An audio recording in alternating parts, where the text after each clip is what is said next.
Zee Marathi, चर्चाही होणारच। चंदगड नगरपंचायत निवडणूक यंदा सर्वाधिक रंगतदार ठरणार आहे।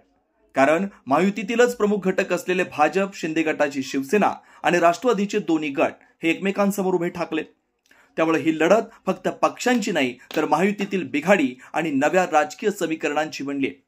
राजकीय समीकरणात मोठा बदल घडवत माजी आमदार राजेश पाटील, डॉक्टर नंदाताई बाभुळकर आणि काँग्रेसचे गोपाळराव पाटील यांनी एकत्र येत राजर्षी शाहू विकास आघाडी स्थापन केली।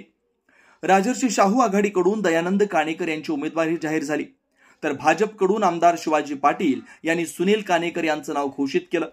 म्हणजेच मागील निवडणुकीतील काणेकर विरुद्ध काणेकर लढत यंदाही रिपीट होते। महायुतीतील घटक असूनही भाजपनं यावेळी सोबळाचा नारा दिलाय। आमदार शिवाजी पाटील यांच्यासह त्यांच्या सहकाऱ्यांनी शहरात स्वतः प्रचार नियोजनाची धुरा सांभाळली आहे। त्यामुळे निवडणुकीला रंगत वाढतीये।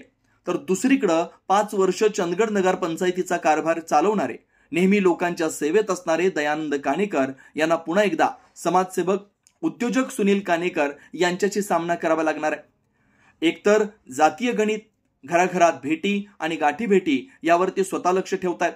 दुसरीकडे राजर्षी शाहू आघाडीत राष्ट्रवादीचे दोन्ही गट आणि काँग्रेस एकत्र आल्यानं महायुतीतील भाजप, शिवसेना एकाकी पडल्याचं स्पष्ट दिसतंय।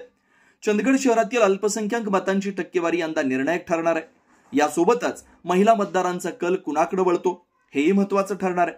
मागील काळात महिलांनी निर्णायक भूमिका बजावली आहे, यंदाही त्यांचा तितकाच प्रभाव अपेक्षित आहे। ही निवडणूक केवळ नगरपंचायतीपुरती मर्यादित नसून जिल्हा परिषद आणि पंचायत समितीच्या निवडणुकांनाही दिशा देणारी मानली जाते। कोण कोणाशी हातमिळवणी करतो, कोण कोणाशी भिडतो आणि शेवटी कोणाचं गणित बसतं हेच पुढील राजकीय चित्र ठरवणार आहे। ही निवडणूक पुढील संपूर्ण स्थानिक स्वराज्य राजकारणाला मार्गदर्शक ठरणार यात शंका नाही। सी मराठीहून ज्ञानेश्वर पाटील, चंदगड।